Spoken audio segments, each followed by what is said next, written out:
Irma is a powerful Category 4 hurricane. You can see it spinning now just to the north of Cuba. It is basically moving west at this point, but it's forecast to make a drastic turn to the north and take aim on South Florida. This is a large view of the track, and you can see everybody that will be impacted by Hurricane Irma. I want to give you a close-up view specifically of South Florida.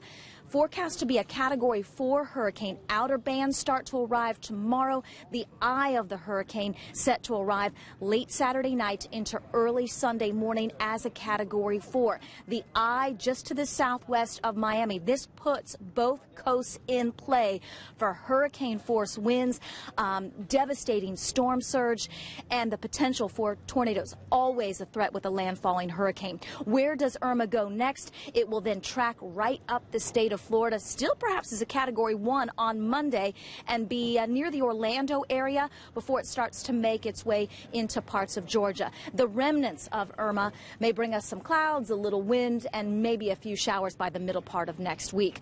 Right now we are clear. We've been tracking a few clouds and a few spotty showers, mainly across the northeastern part of the state. What that means for us locally: fantastic weather for Operation Football. High school football kicks off this evening with temperatures in the low 70s. We'll fall into the 60s, so maybe a sweatshirt. Same goes for our Indianapolis Indians. It's playoff baseball at Victory Field. It is a 7:15 first pitch. High temperatures as we kick off the weekend will be in the low to mid 70s on Saturday afternoon. So much going on. We've got the LPGA in town tomorrow.